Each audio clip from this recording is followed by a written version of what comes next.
नमामि धम्मं नमामि संघं नमामि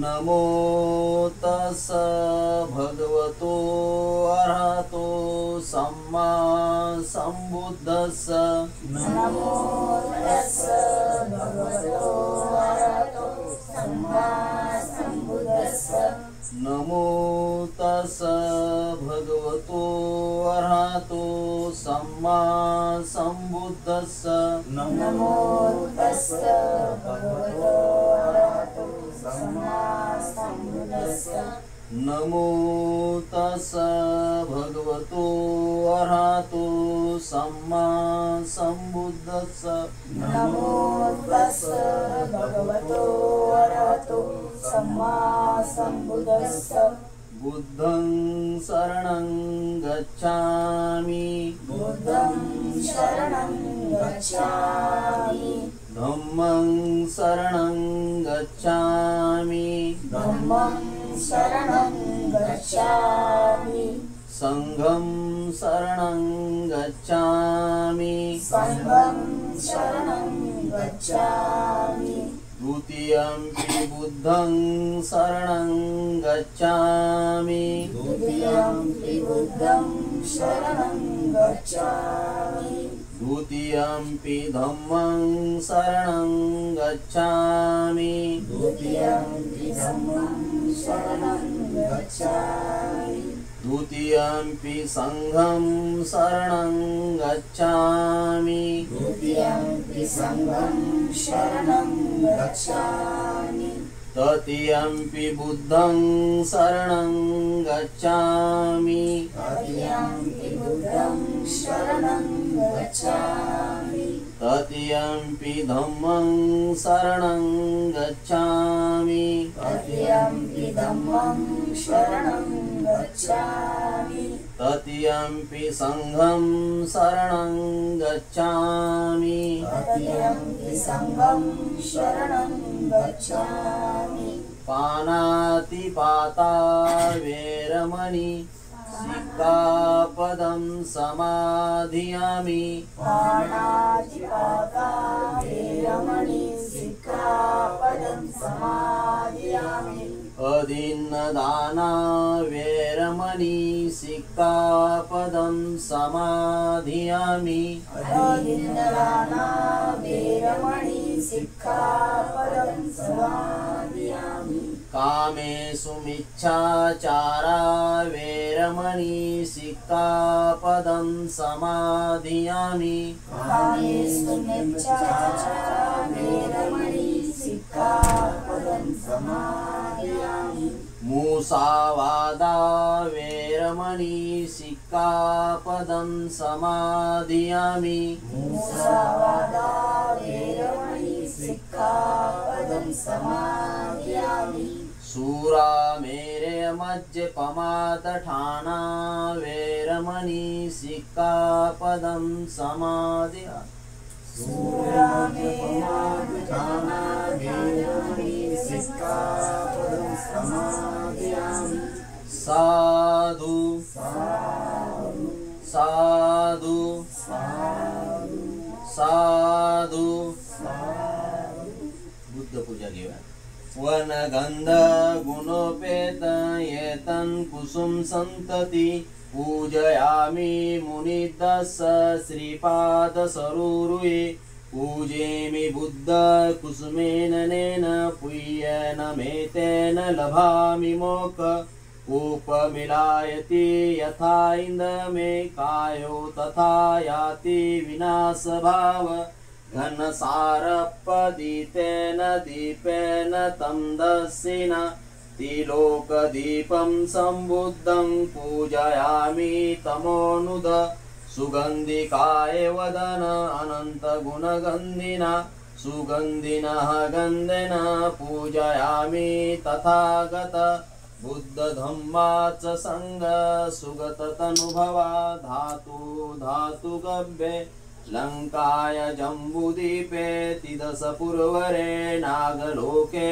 चतुपे सभ्यबुद्ध सबिम्बे सकलदशदिशे केशलोमादिधातु वन्दे सभ्येऽपि बुद्ध दशबलतनुज बोधिचेते नमामि वन्दामि चेते सब्बठाणे सोपतिठित शारीरिक धातु महाबोधि बुद्धरूपं सकलं सदा भीमस्मरण सकल विद्या इदुर्यानं देवरूपं सुजीव निमल चक्षु गभीरघोष गौरवर्णं सुकाय अभय चित्तय निभय काम सुरत धम्मं सुपेम विरत रज्जय सुदननेनं भीमरावं सरामि भीमरावं सरामि भीमरावं सरामि भीमस्तुति दिव्य प्रभरत्ततु साधु वरदानतु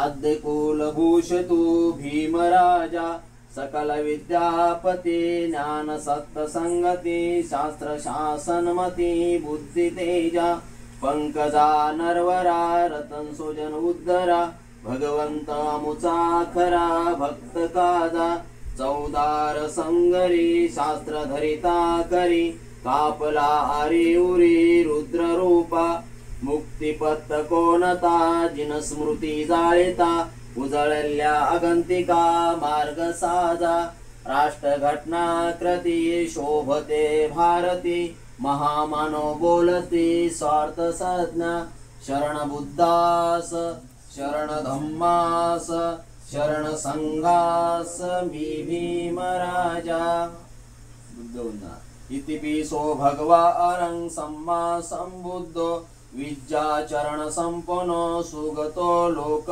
विदु अनुत्तर पुरीस धम्म सारथी सत्ता देव मनुसान बुद्धो भगवाति बुद्ध यावे जीवित पर्यतं शरणं गच्छामि एच बुद्धा अतीताच एच बुद्धा अनागता पचुपन्नाचे बुद्धा वंदामि सर्वदा नत्ति मे शरणं आयं बुद्धो मे शरणं वरं एतेन सज्जवज्जन होतु मे जयमंगल उत्तमंगेन वंदे पाद पशु वरुतम बुद्धयो खलितो दोषो बुद्धो खमतु मम एचि किंचित् रतनलोके विज्जिति विविधा पुतु रतन बुद्ध समनत्ति तस्मा शोति भवन्तु मे ये सन्निशुन्नो वर्बोधि मूले मारं शशान् महति इजत्वा सबोधिम गच्छि अनन्तयानो लोकतमो प्रणमामि बुद्ध स्वाखातो भगवतो धम्म संठिटिको अकालिको यही पसिएको उपानयिको पश्चात् वेदित तप युजुहिति धम्म यावे जीवित पर्यतं शरणं गच्छामि एच धम्मा अतीताच एच धम्मा अनागता पचुपन्नाचे धम्मा अहं वन्दामि सर्वदा नत्ति मे शरणं आयं धम्मो मे शरणं वरं एतेन सज्जवज्जन होतु मे जयमंगल उत्तमंगेल वन्दे धम्म च द्विविध वर धम्मयो खलितो दोषो धम्म खमतु मम एचि किंचित् रतनलोके विज्जिति विविधा पुतु रतन धम्म समनत्ति तस्मा शोति भवन्तु मे अट्टांगिको आर्यापतो जनन मोक्कप वेश उज्जिको मंगो धम्मो आय संति करो पनितो नेत्यो प्रणामि धम्म सुपटिपन्नो भगवतो सावक संगो उजिपटिपन्नो भगवतो सावक संगो न्यायपटिपन्नो भगवतो सावक संगो समिचिपटिपन्नो भगवतो सावक संगो यदेंचतारी पुरीस युगानि अट्टपुरीस पुग्गला एस भगवतो सावक संगो आहुनीये पाहुनीयो दक्कनीयो अंजलिकरणीयो अनुत्तरं पुय्यं खेतं लोकसाति संगयावे जीवित पर्यतं शरणं गच्छामि एच संघा अतीताच एच संघा अनागता पचुपन्नाचे संघा अहं वन्दामि सर्वदा नत्ति मे शरणं आयं संघो मे शरणं वरं एतेन सज्जवज्जन होतु मे जय मंगल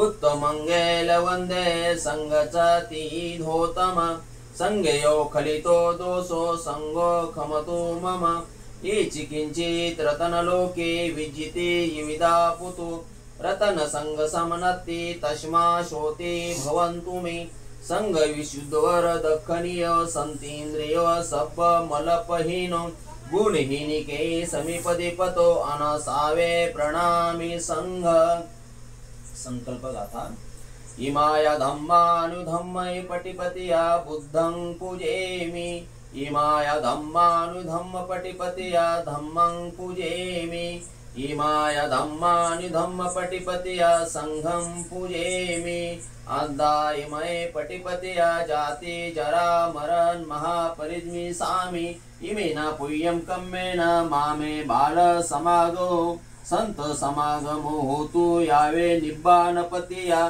देव वस्तुस्तकालेन सस्य संपत्ति हेतुच हितो भवतो लोकाचो राजा भवतो धम्मिको पालन करता आशीर्वाद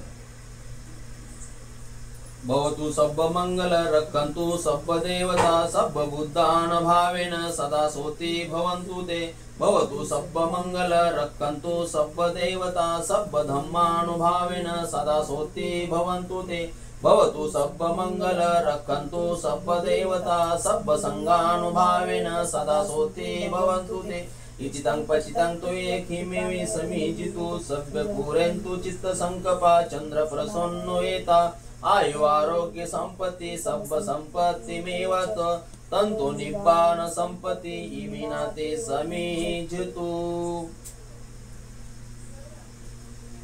आपण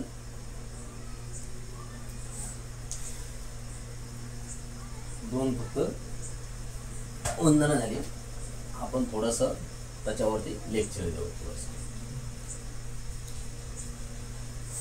संपूर्ण विश्वाला सुख शांती मानवता तथा दुःख मुक्तीचा आर्य संदेश दिला असे दुःख मुक्तीचे मार्गदाता दुःख मुक्ती महामानव महाकारुणी तथागत भगवान सम्यक संबुद्ध तथागत आपल्या शुद्ध पद्धतीने निर्माल्याला सद्धम्म अहोरात्र प्रचार आणि प्रसार करणारा पूजनीय भिक्खू संघ आणि सर्वश्रेष्ठ अशा त्रिरत्नांना प्रथमतः मी त्रिवार अभिवादन करतो आणि ज्यांच्या महान आणि असीम त्याग प्रभावामुळे आपल्याला जो हा असा अनमोल असा बुद्ध धम्म लाभला आणि ज्यांच्यामुळे आपल्याला हे एवढे मोठे वैभव प्राप्त झाले असे महान एक प्रवर्तक भारतीय राज्यघटनेचे एकमेव शिल्पकार विश्वरत्न परमपूज्य बोधिसत्व डॉक्टर बाबासाहेब आंबेडकर या महामानवाच्या अशा धम्मक्रांतीमुळे संपूर्ण जीवनाला समर्पित करून आपण आवलगाव या ठिकाणी आयुष्यमान आपले प्रभूजी कोळे साहेब यांच्या राहणाऱ्या ठिकाणी आज आपण थोडीशी बुद्धवंदना घेतलेली आहे आणि आशीर्वाद गाथा घेऊन आज थोडासा आपण कार्यक्रम संपन्न करणार आहोत। तरी त्याच्यासाठी मी फक्त थोडंसं तुम्हाला कुशल आणि अकुशल यावरती थोडंसं मार्गदर्शन आणि बुद्धाची धम्मदेशना देणार आहे। तर आपण तर या आपल्या आवलगावचे आमचे मेवणे प्रभू मथरबा कोळे व त्यांच्या अर्धांगिनी आयुष्यमती कौसा प्रभू कोळे तसेच त्यांचे नातेवाईक परिवार सर्व इथे जमलेलो आहोत। तरी त्यांच्या प्रती मी सद्भावना मंगलमैत्री व्यक्त करतो आणि थोडेसे मी कुशल आणि अकुशल थोडेसे माणसाच्या काया वाचा आणि मन यांनी कसे अकुशल कर्म घडतात हे थोडंसं मी तुम्हाला माझ्या साध्या पद्धतीने सोप्या पद्धतीने भगवंतांनी सांगितलेल्या पद्धतीने मी तुम्हाला सांगतो। तर आपल्या काया वाचा आणि मन यांनी आपल्याकडून कसे 10 कुशल कर्म घडत असतात। काया म्हणजे आपलं शरीर, वाचा म्हणजे आपली वाणी आणि मन म्हणजे आपलं याचं तुम्हाला कळतच आहे। मन म्हणजे आपलं अंतर्मन जे आपण इच्छा होते त्याला आपण मन म्हणतो। तर आपल्या कायाने म्हणजे शरीराने आपण 3 अकुशल आपले कर्म घडत असतात आणि 3 कुशल कर्म चांगले घडत असतात. तर अकुशल कर्म 3 कसे घडतात, तर आपल्या शरीराने आपण प्राणी हिंसा करतो. भगवंतांनी पहिल्या शिलामध्येच आपल्याला सांगितलं आहे की पानाती पाता वेरमणी सिक्का पदम समाधी. तर आपण भगवंत म्हणतात की तुम्ही प्राणी मात्राची हिंसा करायची नाही. तर मग प्राणी मात्राची हिंसा करायची तर आपण काय करायचं असतंय, तर आपण सर्व प्राणी मात्रावरती प्रेम करायचं असतंय. म्हणून आपल्या कायाने भगवंतांनी सांगितलंय की 3 अकुशल कर्म कसे घडतात. या शरीराने आपण प्राण्याची हिंसा करत असतो, तर अकुशल कर्म घडत असते. दुसरं, या शरीराने आपण व्यभिचार करत असतो म्हणजे वाईट कृत्ये करत असतो. आणि तिसरं, या शरीरानेच आपण चोरी करत असतो. आता हे आपण आपल्या कायाने होणारे अकुशल कर्म असतात. तर मग कुशल कर्म काय असतात, तर आपल्या कायाने होणारे कुशल कर्म आपण या कायाने प्राणी माणसाची हिंसा करायची नाही, तर आपण त्याच्यावरती प्रेम केलं पाहिजे. तर प्रेम केल्यामुळे काय होतं, साहजिकच एखाद्या प्राण्यावर आपण प्रेम केलं, सर्व प्राणी मात्रावर जरी प्रेम केलं तर आपल्याकडून कळत न कळत ही हिंसा होत नाही, कारण आपण त्याच्यावर प्रेम केल्यामुळं त्याला आपण कधी मारत नाही, बरोबर की नाही. आणि दुसरं काय आपण करतो, ह्या कायाने आपण चोरी करत असतो, बरोबर आहे. हे आपलं अकुशल कर्म आहे. तर आपण चोरी का करत असतो, कारण आपल्याला मनामध्ये लोभ उत्पन्न होत असतो कुठल्या गोष्टीचा, आणि लोभ उत्पन्न झाला की आपल्या हाताने चोरीचं एक अकुशल कर्म घडत असतं. तर मग आपण अकुशल कर्म घडू नये, तर याच्यासाठी भगवंत काय म्हणतात, तर आपल्याकडून अकुशल कर्म घडू नये तर आपण आपल्या हाताने दान पुण्य केलं पाहिजे. आता दान पुण्य केल्यामुळे काय होतं, आपण जर देणारे असतो, जेव्हा आपण देणारे असतो तर आपण चोरीचं कर्म आपल्याकडून घडत नाही, कारण आपण दान देणारे असतो. आणि देणाऱ्या माणसाला जी सवय लागते तर आपण चोरी करतो का, नाही करणार ना. तर मग आपण देणारे बसलो पाहिजे. म्हणून त्याच्याकडून आपल्याकडून जे कायाने अकुशल कर्म घडत असतं ना, तर त्याला कसं नाहीसं करायचं, तर आपण दान पुण्य करून केलं पाहिजे. आता तिसरं कर्म आपल्याकडून असते, आपल्या कायाने व्यभिचार करतो, वाईट नजरेनं बघतो, एखाद्या स्त्रीकडून काही गोष्टीनं बघत असतो, तर ते आपण केलं नाही पाहिजे. ती मैत्री भावना आपल्याकडे सांभाळली पाहिजे. म्हणजे अकृत्य असं काही वाईट कृत्य आपल्याकडून घडता कामा नये. हे झालं आपल्या कायाने अकुशल आणि कुशल कर्म.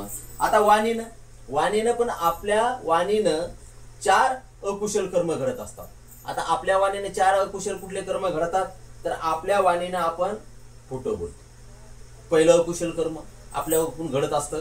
दुसरं, आपल्या वाणीनं आपण कठोर बोलतो. आणि तिसरं, आपल्या वाणीनं आपण व्यर्थ बडबड करतो. आणि चौथं, आपल्या वाणीनं आपण निंदा करत असतो, बरोबर आहे. तर आता अकुशल हे कर्म आहेत, ते हे अकुशल आपण केले नाही पाहिजे. तर मग आपल्या वाणीनं खोटे न बोलणे, तर आपल्या वाणीनं आपण, भगवंताने आपल्याला काय सांगितलंय की तुम्ही सत्य बोललं पाहिजे, बरोबर आहे. जेव्हा तुम्ही सत्य बोलता तर तुमच्याकडून एक कुठलं कुशल कर्म होईल, कुशल कर्म होईल. आणि खोटं बोललं म्हणजे अकुशल कर्म होतं, म्हणजे असत्य भाषण करणं. आता आपल्या वाणीनं परत दुसरं काय करतो आपण, व्यर्थ बडबड करणे म्हणजे निंदा करणे. म्हणजे विनाकारण काही कामं जरी नसले की या ना बायसाब, या ना इथं बसा ना, मग हिचं काय चाललंय तिच्यापाशी, तिचं काय चाललंय हिच्यापाशी, मग हे आपलं व्यर्थ बडबड होणे म्हणजे हे निंदा केल्यासारखं, म्हणजे तिसरं कर्म होतं आपलं निंदा केल्यासारखं. मग ही निंदा आपल्याकडून होता कामा नये चुकून, कारण हे पण आपलं अकुशल कर्म करतात. तर भगवान सांगतात की आपण जरी ऐकून घेतलं पाहिजे पण निंदा कोणाची केली नाही पाहिजे, किंवा चाडी चुगली केली नाही पाहिजे. चाडी चुगली केल्याने काय होतं, याच्या घरातलं त्याच्या घरात भांडण होतं, त्याच्या घरातलं याच्या भांडण. आणि जर आपल्याकडून ती जर प्रवृत्ती तयार झाली तर आपल्याकडून ते अकुशल कर्म करतात. म्हणून भगवान सांगतात की तुमची जी वाणी आहे, ही वाणी कशासाठी दिली भगवंतांनी, चांगलं बोलायला. तर आपल्या वाणीने काय केलं पाहिजे, आपण बोलताना चांगलं बोललं पाहिजे. इथे आपण वाईट बोललो तर काय म्हणतात लोक, अरे बघा काय बाबा एवढी चांगली सुंदर मुलगी आहे किंवा एवढी सुंदर बाई आहे, किती दिसायला चांगली आहे, पण ही काय झाली, आपली काया झाली, ही तात्पुरती झाली आपली, की बाबा ही किती चांगली दिसायला म्हणून.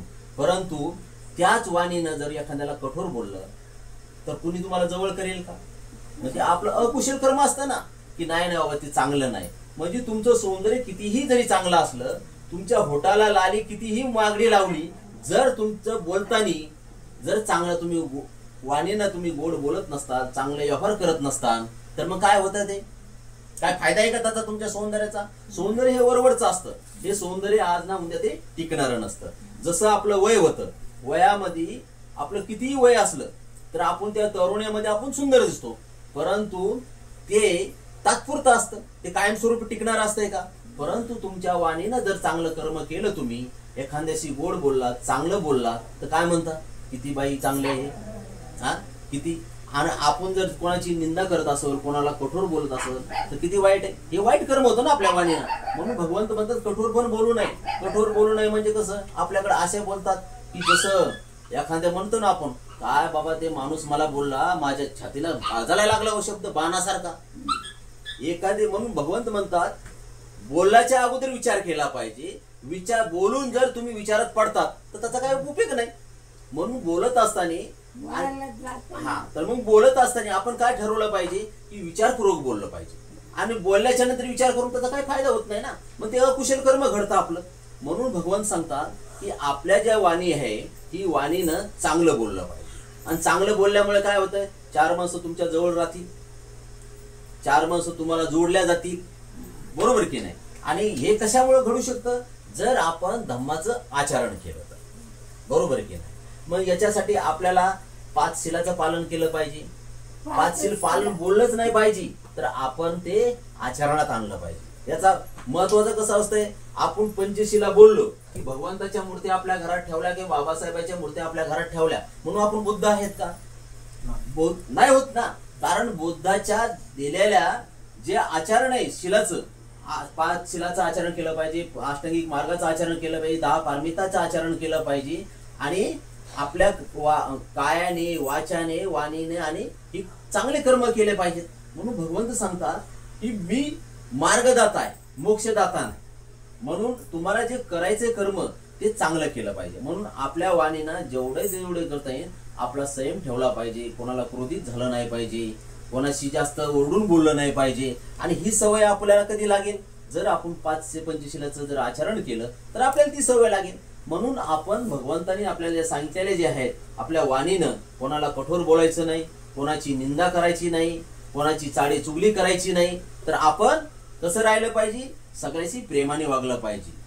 तसं जर असेल, आता एका बाई आपलं काही सांगत असेल, आपण जे ऐकलं आणि जर दुसऱ्याला सांगितलं तर आपल्याकडून ते अकुशल कर्म झालं, त्यांच्या घरात झगडा होऊ शकतोय आणि त्याच्यामुळे आपल्या मनातून ते अकुशल कर्म. म्हणून आपण फक्त ऐकून घेतलं पाहिजे, कोणाला सांगितलं नाही केलं. आपण ऐकतो त्याच भगवंत काय म्हणतात? तुम्ही सत्य पडताळलं पाहिजे. आपण सत्य पडताळतो का?